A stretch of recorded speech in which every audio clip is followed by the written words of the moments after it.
Namaste to all. Uh, this is Srinivas Kumar Errapotu, and I am the co-convenor of what is called as Gaia Nation. And with me is Chandra Vikash ji. He is the convener, the backbone, the strength, and the primary intelligence of Gaia Nation. Well, today, what we decided is between Chandra and myself, we will have an informal conversation in the mode of questions and answers between us. And we thought this would be primarily of value for the people all over the world as to what exactly is Gaia Nation and what is that we are doing in the name of Gaia Nation. So, this is a wonderful opportunity, and I also would like to thank Acharya Madan for giving us this idea and the ideology for this kind of a development. And good evening, Chandra. Good And evening. yeah, and could you start with telling the people all over the world what is Gaia Nation? Yeah. So Gaia Nation is an emergency response to a very extraordinary situation in which humans around the world found us in. Uh, in a way that so far, whatever threats that we perceived as a warfare was, we could see and we could see the aggression and what kind of weapons were being used. But this is a very unprecedented situation where we are in the midst of a very treacherous and deceptive warfare, which is coming in the form of psychological warfare, which is coming in the form of biological and spiritual warfare with theological underpinnings, and it is being used as a economic warfare. So all put together, there is a certain situation that's created which most of us are not able to put our fingers on where the threat is emanating from. And yet, if you look at it on the whole, the threat is so powerful, so vicious that it will effectively wipe out humanity in even a good few years. So that is what really concerns us, and Gaia Nation is a parallel structure to the present United Nations and nation states, which are essentially colonialist structures, and they come back from the doctrine of discovery, which very recently the Vatican has disowned. And as colonialist structures, they have a particular agenda to serve. So, if we really care for the well being of humanity, then we must think and act upon creating a parallel structure which truly serves humanity and doesn't work against our interests. In other words, you are talking about a world which has its own chaos and confusions, and these chaos and confusions are more with reference to either the nations or certain people wanting to be at the helm of affairs of this world, irrespective of the goodness and the values that are required for all the population in this world, the 800 crore people. And it is said that there are 84 lakh species and Mother Earth. Primarily, we also observe in this world that Mother Earth is not given its due value and valuation, especially in a state where anything and everything that is wanted for the human beings or any aspect of life has to be drawn from Mother Earth only. But unfortunately, we have developed a practice and a system whereby we have started sucking every aspect of Mother Earth and monetize them.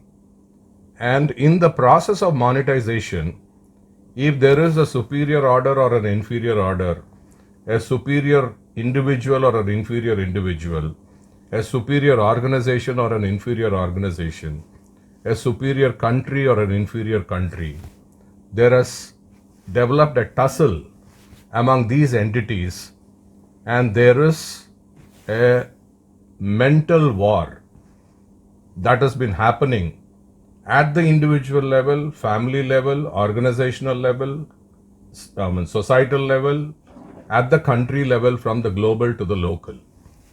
And these are all certain patterns that have been visibly happening. And as Chandra has rightly pointed out, sometimes we may not know from where exactly it is emanated, but the patterns are definitely happening, and the influences on the people through their minds have terribly happened in this world. So there is a mental war, and there are also physical wars in the form of nuclear warfare or any other warfare that we all know about, and the various armies that are maintained by almost all the countries in the world. And there is also this, what is called as the bio warfare, which is also happening. So I think this is what Chandra Vikas ji has highlighted.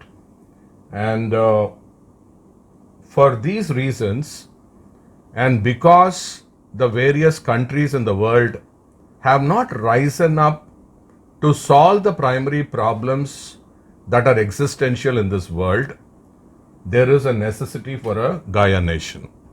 So, do you think that I have understood it in the proper perspective, Yeah, Chandra? so you have understood in what I would put as a popular way at a Right, particular level of thinking. right, Yet, I'd like to share it with a simple equation which has been much talked about, the Malthusian equation, which is ecological impact is equal to population multiplied by consumption per capita and by the ecological impact of technology per unit consumption. So, in a simplistic way, as you have portrayed that, countries were responsible for, looking after the well-being of their citizens and the world by and large. But in a real way, the world was being controlled by people who were driving technology, and the promises that they were making was that with the onward march of technological advancement, the consumption per capita will be brought down in terms of increased efficiency and increased resource productivity and substitution of products through innovation.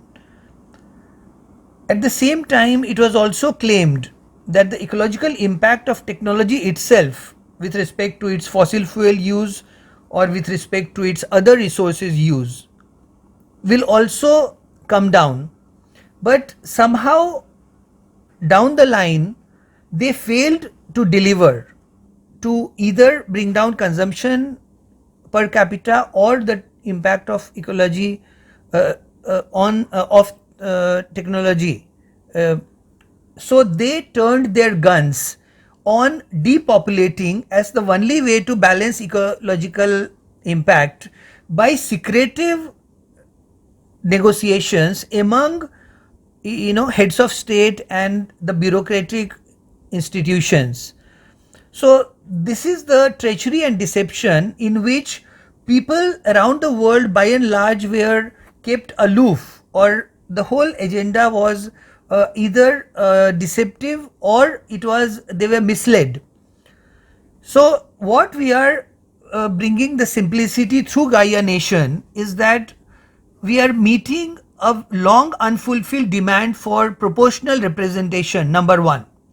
So right now, if you look at the structure of United Nations, a country like Holy See, Vatican City, with just about 1,000 people, or countries with few thousand people, or maybe even a million people, and a country like China or India or Indonesia or Brazil with more than half a billion people are all have equal representation in the General Assembly.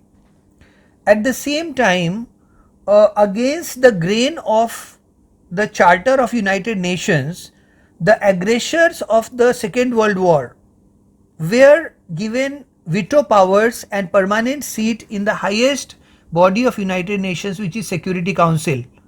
So on one hand, we want to bring in proportional representation by creating 80 provinces and 50 districts or community states in each province, each having one representation in the new legislative assembly. At the same time, we are replacing the Security Council representation by heads of state to a peace and harmony council where people of eminence with a proven track record of having worked for peace and harmony, 11 member peace and harmony council will resolve all the existing conflicts and newly occurring conflicts. At the same time, we want to work at the grassroots level on the Malthusian equation on how to bring consumption per capita by creating resource miles. For example, can localized abundance and circular economy be created to create food abundance by moving away idly parked vehicles, which are quite large in number if you actually do the numbers altogether.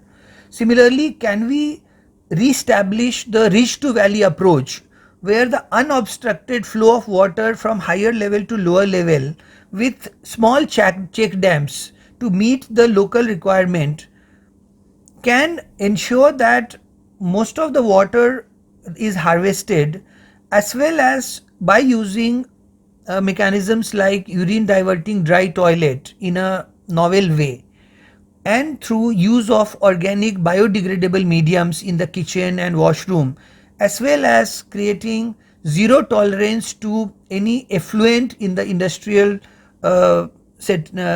infrastructure, and creating cottage industries using existing resources and materials as a materials library. So by kind of using the digital infrastructure that we already have, the computing, communication and location power, we can ensure that in a local area all the daily needs are fulfilled in terms of food abundance, in terms of water abundance, creating the material library which makes every neighborhood zero to landfill and waste to wealth, as well as we create infills. We use the existing built up rather than building up afresh by converting more farms into housing settlements or cutting more forests and pastures into farming areas. So we need to reverse the degradation of land from greenfield to brownfield by converting brownfields once again to greenfield, and in the process we ensure there is a housing for all based on our needs. So every generation, according to the whims and fancies, if you would notice the current usage and attitude, is building their own house and then rejecting them without taking into account their end of life, or using only biodegradable materials as it was used in traditional housing. At the same time, bringing in mobility as a service ensures that people do not need motor cars. So interestingly, some of the noises that we see coming from World Economic Forum, like the 15-minute city, or for example, we own nothing and we'll still be happy, can actually be that same objectives can be met for the betterment of human beings vis-a-vis the treachery and deception that is so inherent in the way the World Economic Forum wants to do it, which only benefits a small section of very narrow-minded parochial jerks, as I would like to put it, rather than calling them as globalists and assigning them the responsibility of the new world order. So my question, Srinivas ji, is very clearly that they have been in charge of the old world order and they've really messed it up. They have brought us to the point of extinction. So can we now reverse the damages by working at exactly where the problems are, rather than relying upon the old structures of nation states and United Nations, and just wishfully thinking that they'll be able to turn around. The reality is that they have a path dependency which kind of ties them down and pins them down to those paths, because that's where their money is invested. So we need a parallel structure and we need to kind of start afresh. That's where the point of Gaia Nation becomes very important. Well, you have highlighted that a small section of the people are benefiting from the overall activities in the world vis-a-vis the larger population which require their basic requirements and their peace and harmony. Well, very unfortunately, this has been the pattern for hundreds of years, and this is going on. But unfortunately, the larger section of the society, the majoritarian 800 crore population, they are not able to exercise their voice, they are not able to exercise their concerns effectively and find out suitable solutions. Primarily, all the resources of this world is basically that of everybody in this world. And when we said everybody in this world, it is not limited to the 800 crore population alone. It is also for the 84 lakh species and everyone to experience and enjoy. When this is a fact, what is the point in having kgs of gold in your own coffers? And what is the point in holding tons of gold in one's own private spaces and utilizing the resources at a large scale, disproportionately? And say, for example, initially, if the industrialization has happened a lot in the European sector, or it has happened a lot in the American sector, then subsequently shifting that industrial atmosphere onto a China or an India, and you balancing the carbon credits for the mistake that has happened somewhere else. And how does the balance of equation really happen? And are these the right ways of the solution to the global climatic issues? So these are all some of the very, very pertinent questions that the people of the world have to ask for, and the people of the world also have to gain their caliber from within them, the capacities that are there innately within them, and that has to get surfaced, and they should be bold enough to start working for the larger interest of the society. Every individual has got a fourfold responsibility, and that is of taking care of their individual self ethically and morally, taking care of their families ethically, morally, and every organization in this world has to ensure that whatever products and services that they are developing is really matching the safety and the health of the Mother Earth from where everything has been emanated. So this is how the organizations have to perform. Now, Chandra Vikash ji has rightly pointed out somewhere in between that mobility as a service, when you take on to, primarily what is the requirement on the mobility part? For people to move from place to place, as is essentially required. Srinivas ji, you have touched upon a central point of the whole framework of what we call as Lace Gaia model. So, mobility as a service has been much talked about, but very little has been done to bring it into practice. So, our fundamental questioning starts with that just like railway services, the train stock, it moves on a dedicated right of way corridor on the tracks.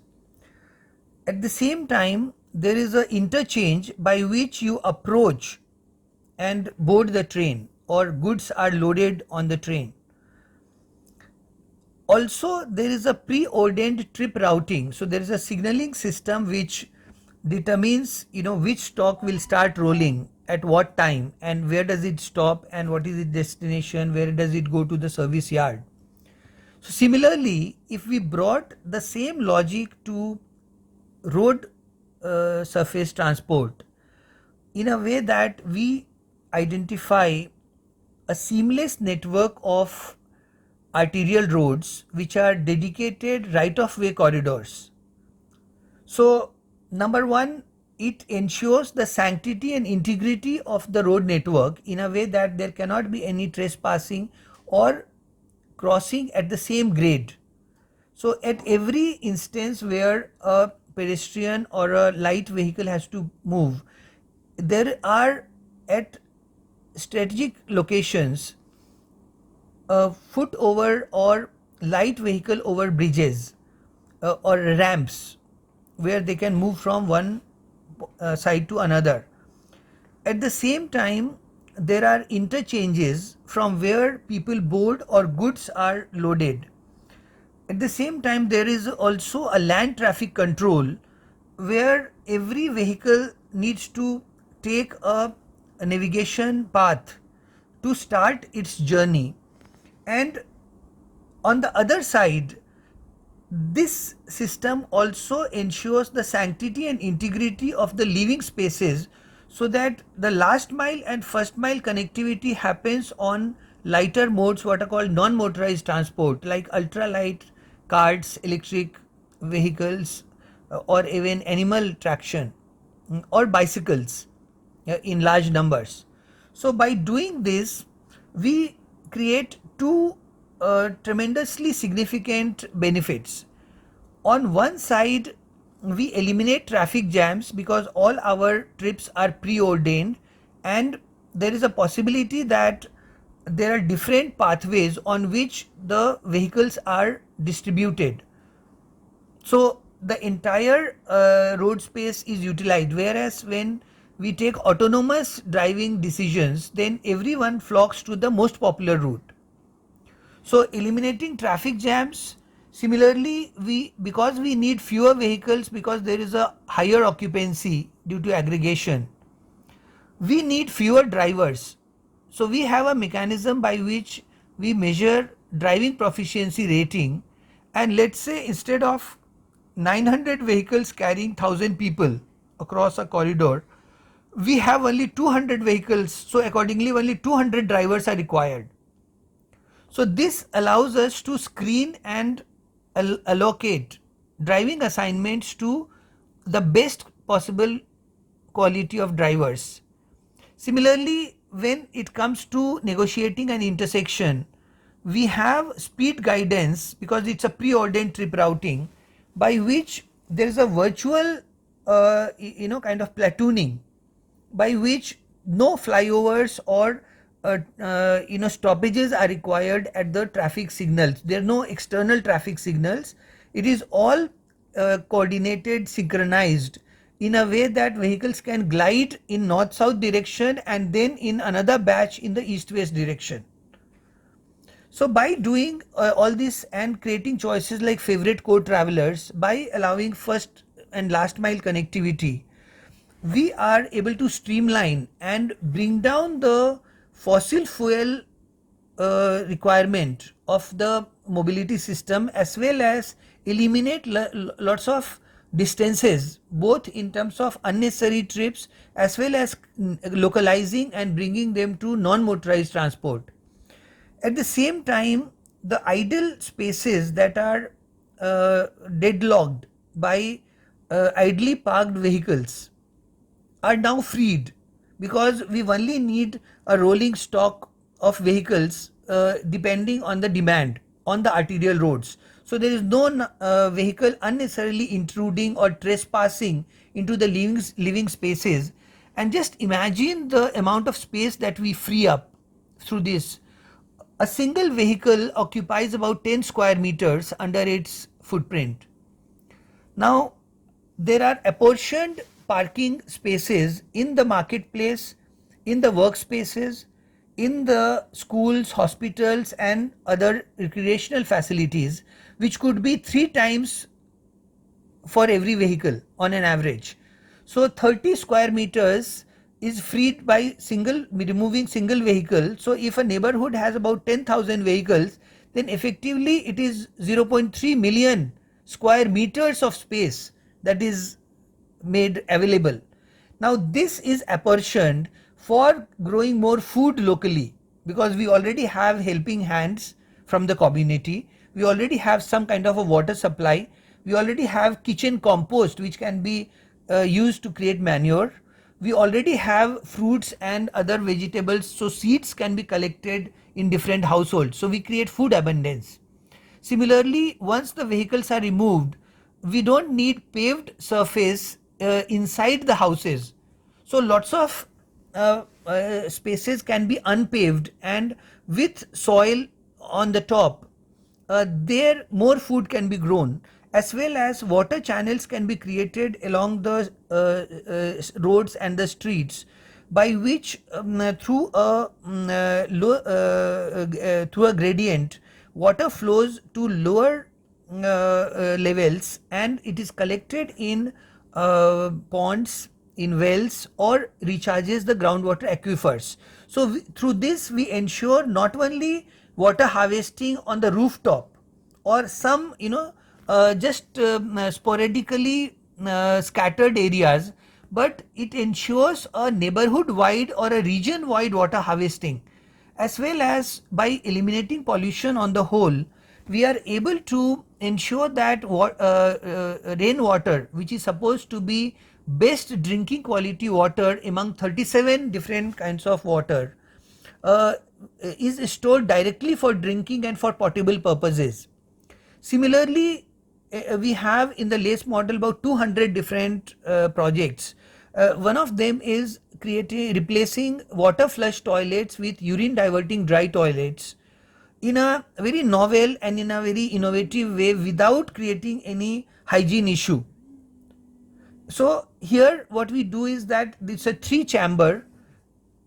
In the first chamber, the urine is collected in a drum, and there is a sensor by which there is a light indicator which tells the user that the drum is filled up, so they remove it and replace it with an empty bottle.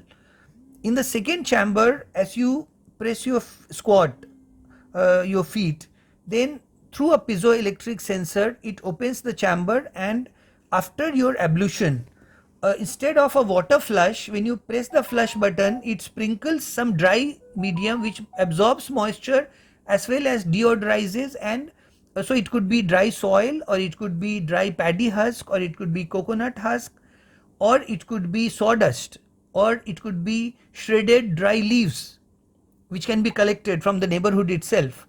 So this completely eliminates black water generation. Similarly, organic medium can be used in the kitchen and bathroom. So this the space that is released from under the idle footprint of the vehicles which are not needed in the neighborhood any longer, some space is allocated for water harvesting. Similarly, some space is allocated for materials library and the warehouses.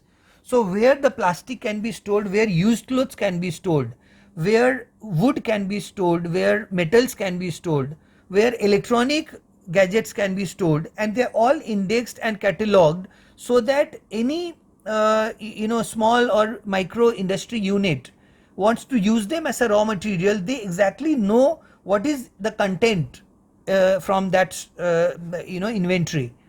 Similarly, we talked about similarly people and ecologically friendly housing.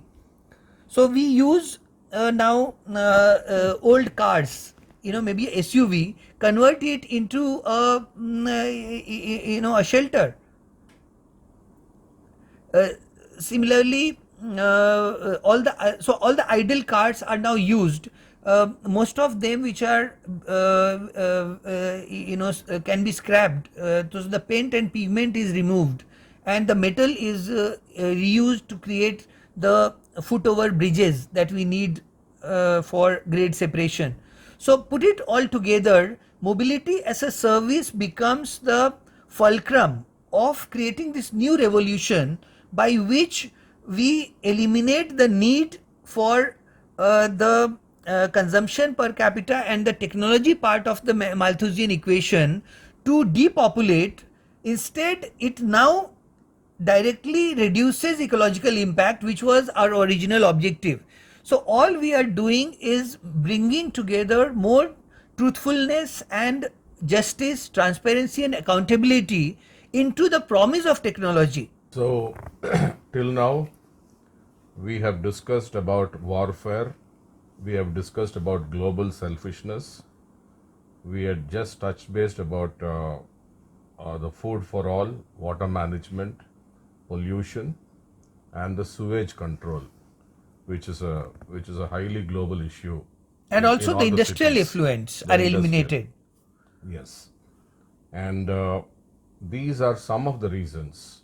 We will, as the discussion goes by, we will find out all the other major problems in this world that are not addressed effectively.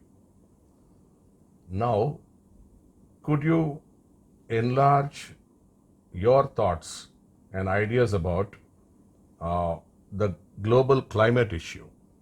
Yes. So, this is a very interesting proposition that I'd like to share, which may be very uncommon. The big polluters, they needed to create confusion in the mind of the masses. So they started funding both the aggressive climate forecasters or the doomsayers as well as the climate deniers from several decades back. Both made mistakes.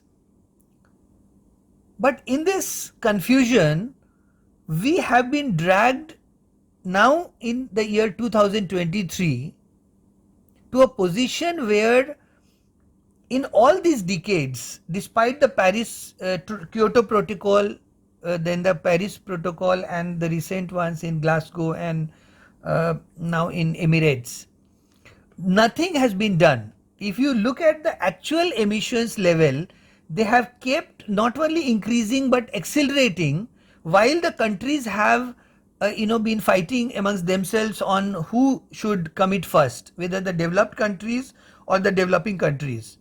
And also the very farcical claim that developing countries should be financed and that money will go into the pockets of just the few richy rich to once again create farcical projects to showcase that something is being done about climate mitigation and adaptation. So where we are is that we are in a far worse position than where we were several decades back, since the silent spring and the alarm were raised in the 1972 Stockholm Environment Summit. So 50 years later, we are in a far worse position, and also humanity is divided and confused that climate change is being inflicted through some kind of technologies like HARP or some kind of cloud seeding and by geoengineering. So there are two very subversive forces working together. One is that the big polluters want to escape the liability of their historical contribution to pollution.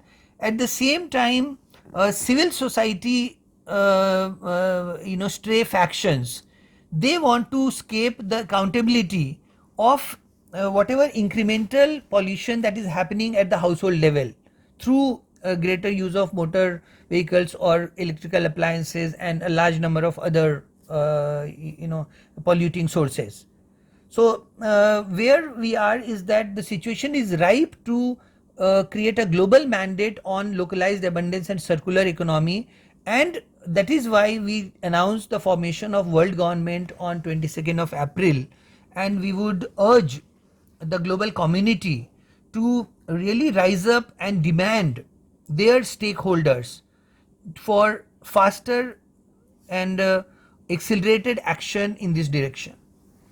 So, when we have started talking about a world government, are we antagonistic with the existing governments? And how will this world government function vis-a-vis the existing and the present system? I think the people would like to know more about that.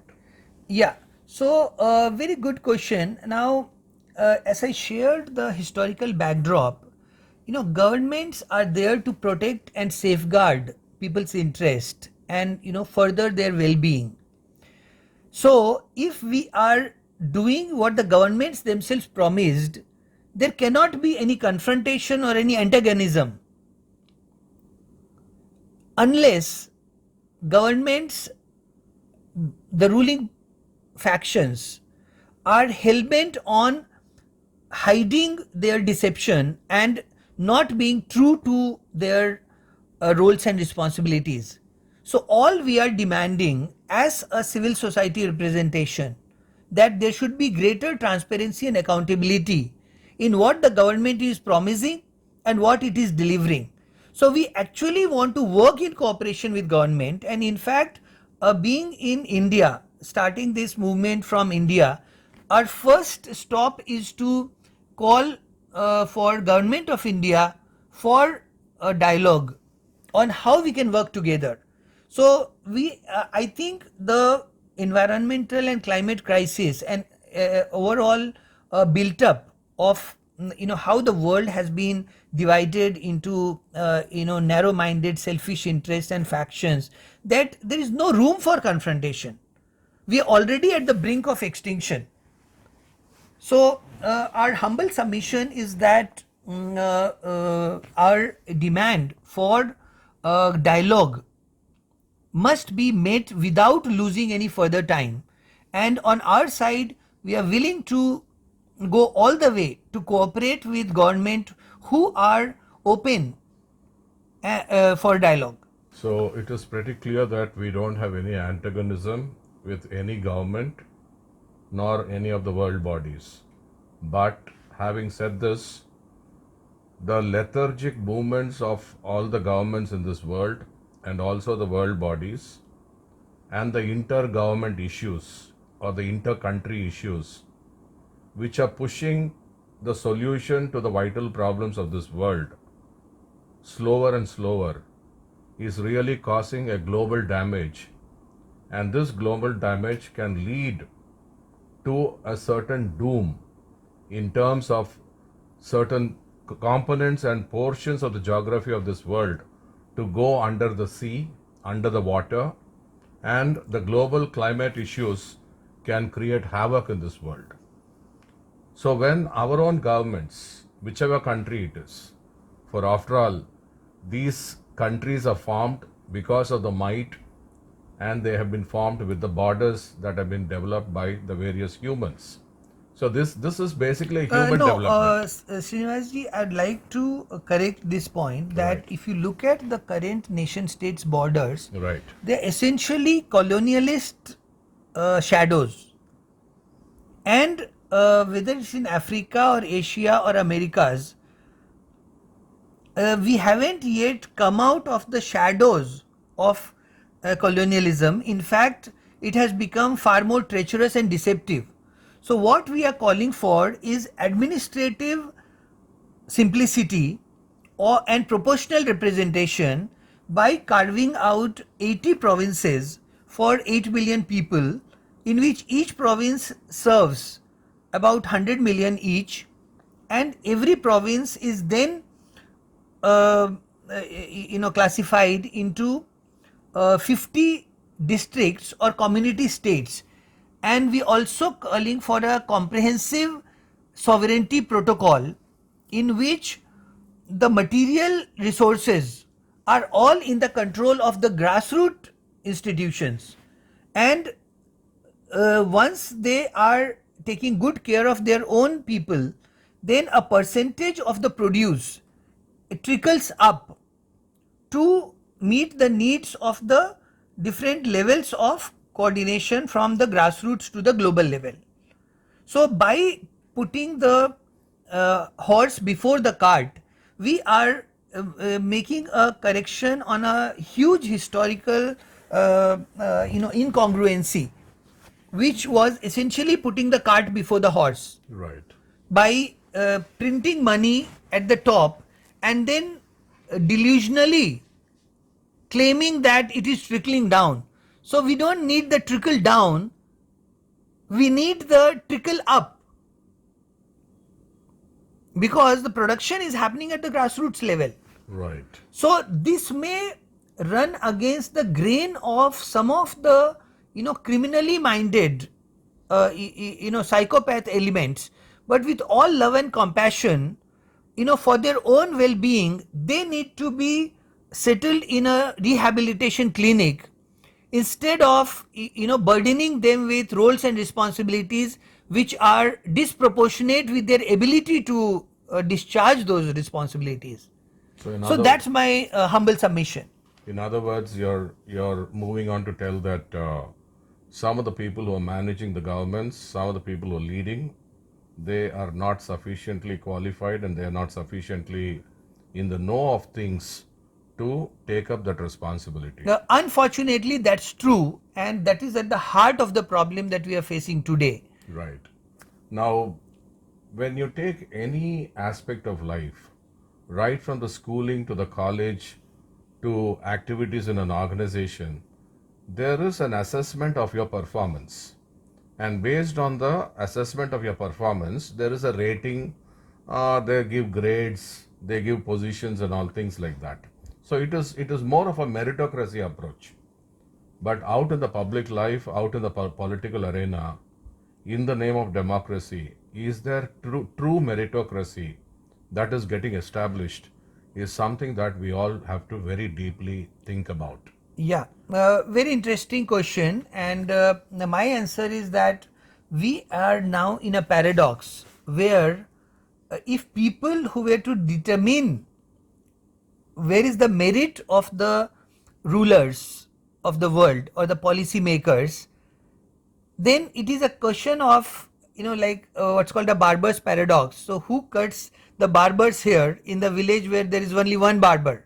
So what the ruling class through their collusion have done is to corrupt every institution which was in the position to kind of judge for the society at large as to what merit does each role and responsibility require, what kind of inclination, what kind of capabilities, what kind of aptitudes are required for delivering on a particular role and responsibility. So we have to in the civil society take that responsibility upon ourselves, rather than just wishfully and delusionally thinking that the ruling class, which has become so demented and deranged, can do it for us.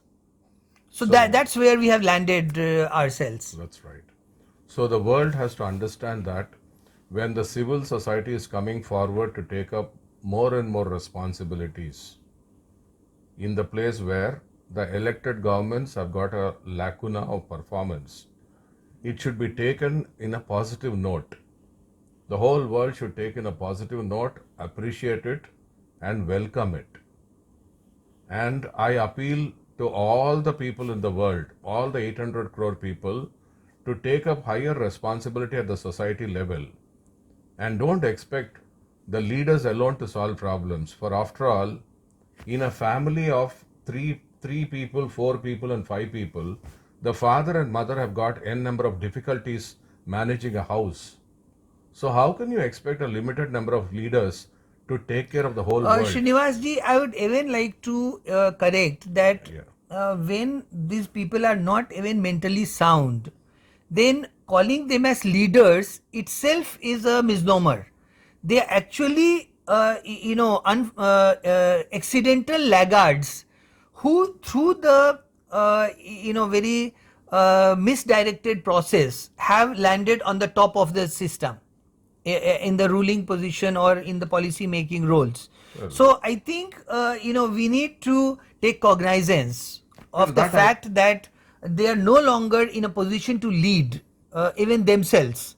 no, I will rather go on to blame the citizens even for that situation. Why? Because in a democracy, what has happened is whoever has got the majority votes, whoever has managed the majority votes has become a winner on one side.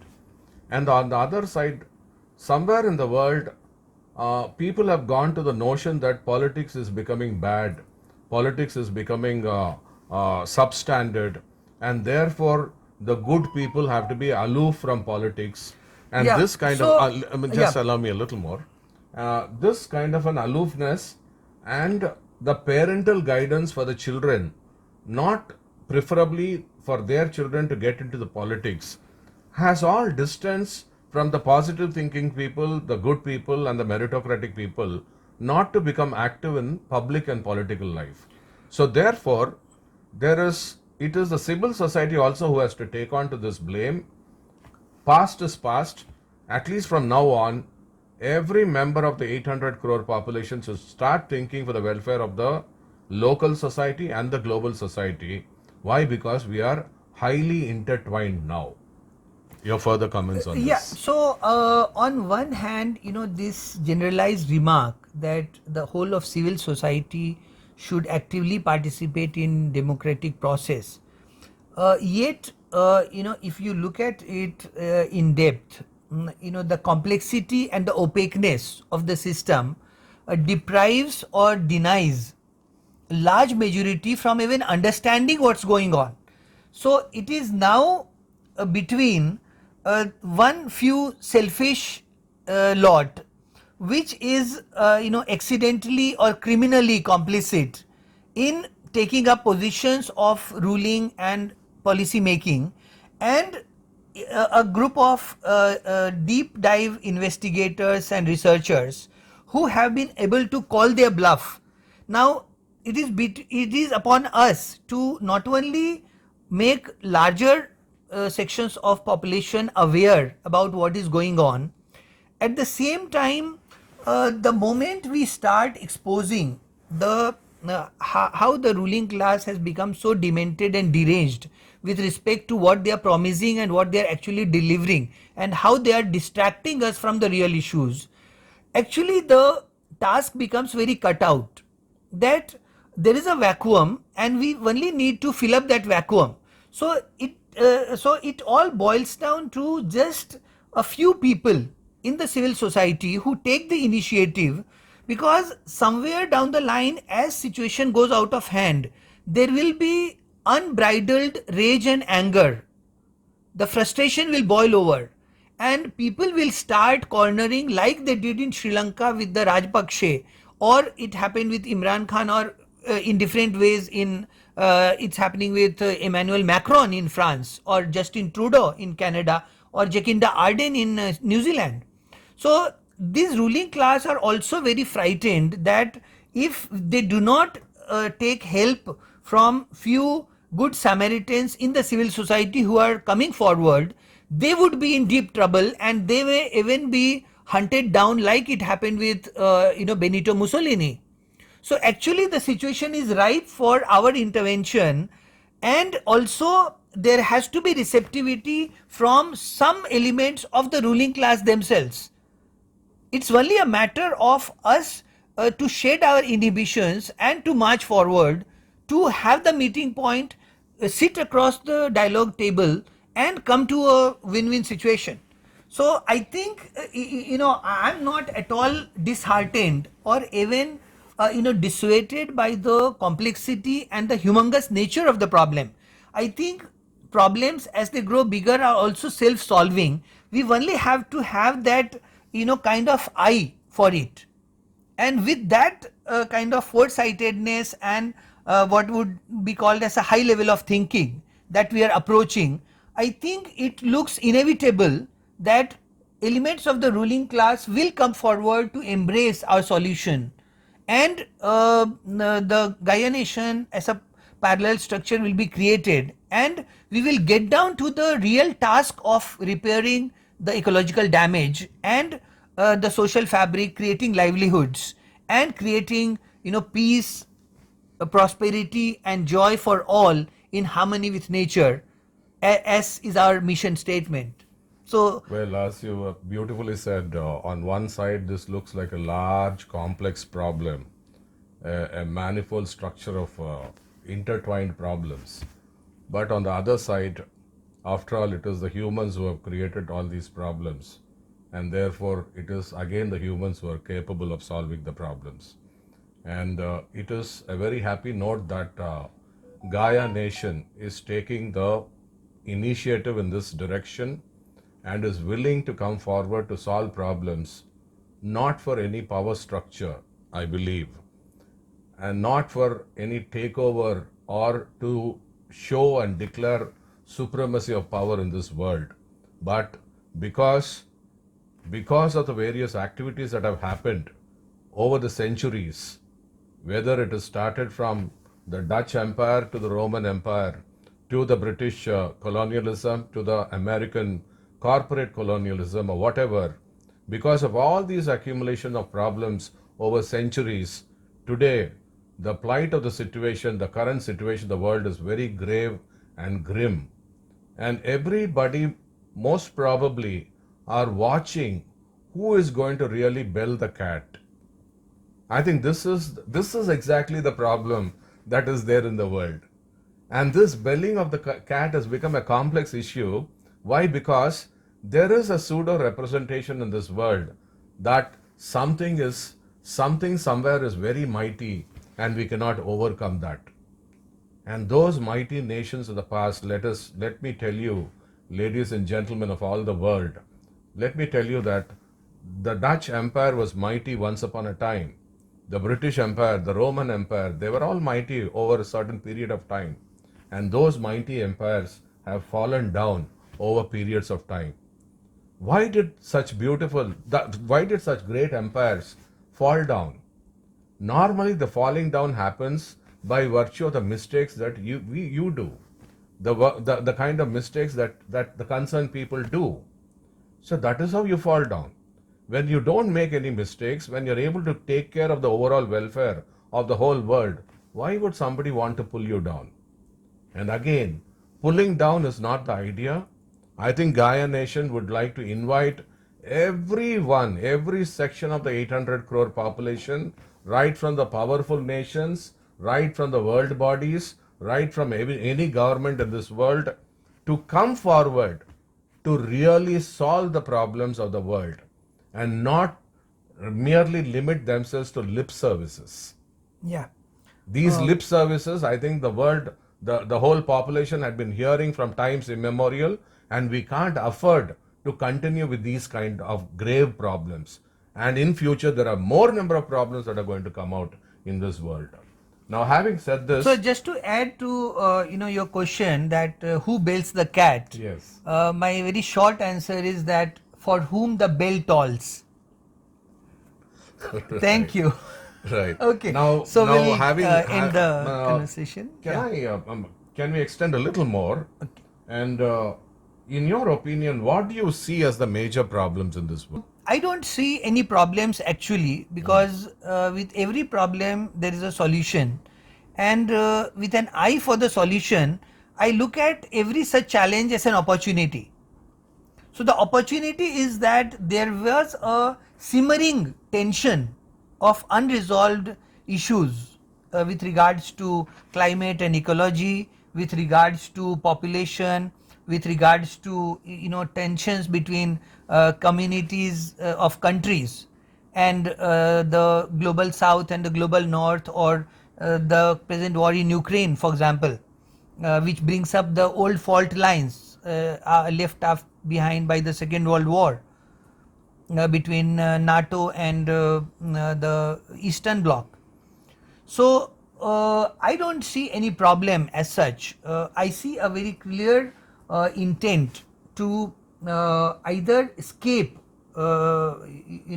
fight or flight, on one side, and on the other side to kind of put the ears to the ground and work from in a very mundane and in a very unglamorous way on repairing the damages of and putting together the disconnected nodes so that life once again can be happy and harmonious based on truth and justice. Wonderful. And on a summary note, why do you think Gaia Nation has got all the solutions to all the problems in this world, and how is it going to be implemented?